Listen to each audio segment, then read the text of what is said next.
বিমানগুলা সারি সারিভাবে সাজানো আছে, দেখে মনে হচ্ছে একটা বিমানের কোনো একটা স্টেশনে আমরা অবস্থান করছি।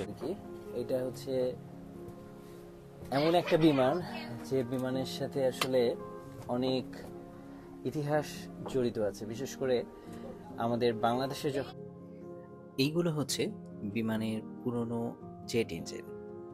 আসছি, সবচেয়ে বড় বিষয়টা হলো এখানকার জায়গা পাওয়া, বিশেষ করে মানে ফ্রাইডেতে আসেন বা কোনো ছুটির দিনে আপনারা আসেন, তাহলে আপনাদের অপেক্ষা করতে হবে সিটের জন্য। আজ আমাদের গন্তব্য বাংলাদেশ বিমান বাহিনী জাদুঘর। বাংলাদেশ বিমান বাহিনী জাদুঘরের টিকিটের মূল্য ছিল জনপ্রতি 50 টাকা। এছাড়াও 30 বা 100 টাকার টিকিটের বিনিময়ে ভেতরের হেলিকপ্টার বা বিমানে ওঠা যায়।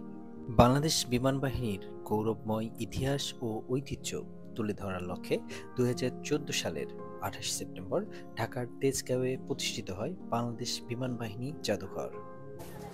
এখানে বিভিন্ন এই জায়গাটাতে বিভিন্ন সিম্বল দেওয়া আছে যে কোন পাশে এই বিমান বাহিনী জাদুঘরের কি কি অবস্থান করছে।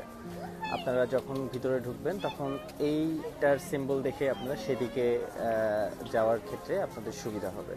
এই জায়গায় এই জাদুঘরে অনেক বিমান, কিন্তু পুরনো বিমান, এগুলা এই পুরনো বিমানগুলা সারি সারিভাবে সাজানো আছে, দেখে মনে হচ্ছে একটা বিমানের কোনো একটা স্টেশনে আমরা অবস্থান করছি। বাংলাদেশ বিমান বাহিনীর অনেক ইতিহাস, গৌরব এবং ঐতিহ্য গাথা এই পুরনো বিমানগুলা হচ্ছে তার সাক্ষী।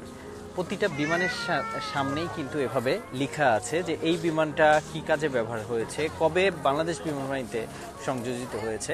প্রত্যেকটা বিমানের সম্মুখভাগেই লেখা আছে। আপনারা যারা এই বিমান বাহিনী জাদুঘরে ঘুরতে আসবেন, তারা প্রতিটা বিমানের সামনের যে ইতিহাস লেখা আছে সেটা আপনারা দয়া করে পড়বেন, তাহলে আপনারা বিমান সম্পর্কে একটা ধারণা পাবেন। এবং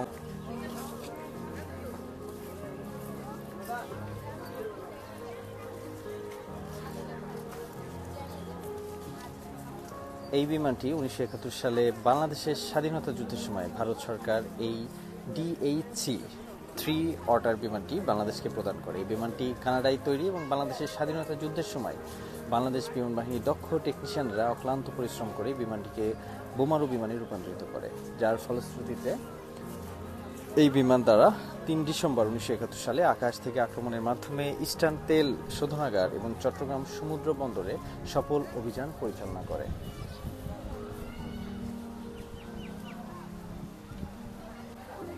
আমরা এখন এই বিমানটাতে উঠব এবং এটার ভিতরে ককপিটে বসা যাবে এবং ভিতরের পরিস্থিতি দেখা যাবে। দেখি এই বিমানটাতে ভিতরে কি আছে, দেখি এই বিমানটার মধ্যে কি আছে।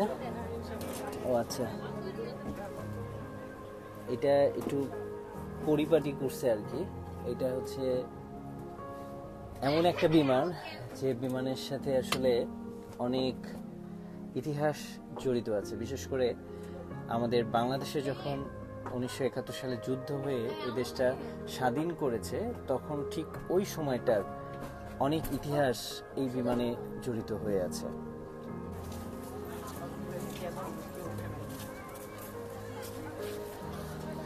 এই বিমানটি FL একটি যুদ্ধ বিমান। এই যুদ্ধ বিমানটি 1963 সালে ভারতীয় বিমান বাহিনীতে সংযোজিত হয় এবং বাংলাদেশের স্বাধীনতা যুদ্ধে অংশগ্রহণ এবং অবদানের কারণে ভারতীয় বিমান বাহিনী বাংলাদেশের বিমান বাহিনীকে এই বিমানটি উপহার হিসেবে পাঠান।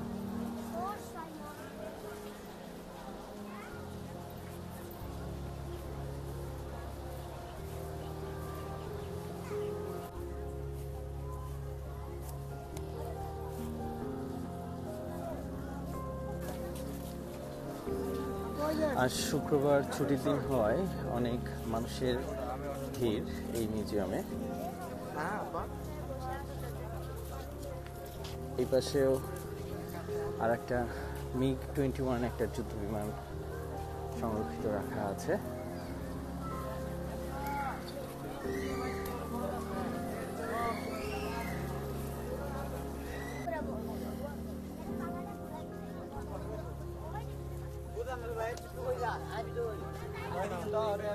এই পাশে যে বিমানগুলো দেখতে পাচ্ছি এগুলো হচ্ছে সব ম্যাক্সিমামই হলো প্রশিক্ষণ যুদ্ধ বিমান।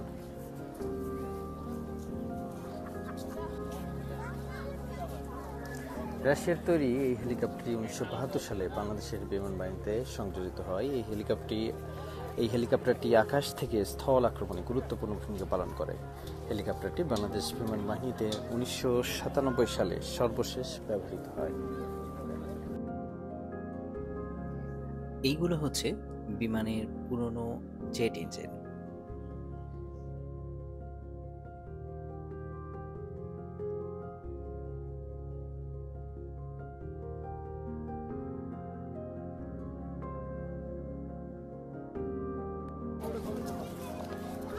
এটা হচ্ছে ছোট বাচ্চাদের একটা প্লেগ্রাউন্ড।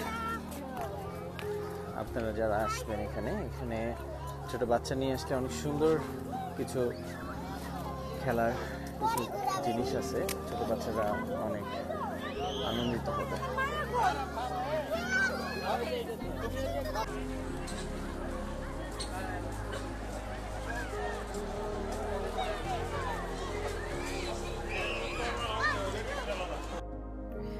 শিশুদের মনোরঞ্জন ও উৎসাহ বৃদ্ধির জন্য শিশু পার্কের পাশাপাশি ফুটপাতের বিভিন্ন পয়েন্টে স্থাপন করা হয়েছে জিরাফ, শিম্পাঞ্জি, হরিণ ইত্যাদি নানা রকম পশু পাখির প্রতিকৃতি।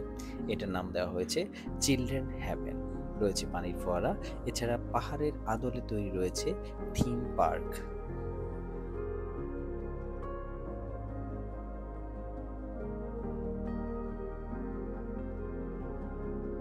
ছোট বাচ্চাদের অনেক অ্যাক্টিভিটি এখানে আছে। এই যে এটা আমার কাছে অনেক বেশি ইন্টারেস্টিং লাগছে। জাদুঘরের দর্শনার্থীদের খাবারের সুবিধা দেওয়ার জন্য প্রাঙ্গণের দক্ষিণ দিকে নির্মাণ করা হয়েছে একটি ফুড কোর্ট।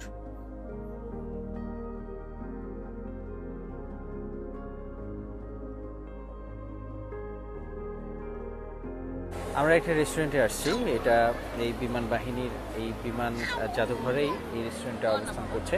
আমরা এখানে এখন কিছু খাবার অর্ডার করছি। খাবারগুলা খেয়ে দেখবো যে এখানকার খাবারের গুণগত মান কেমন।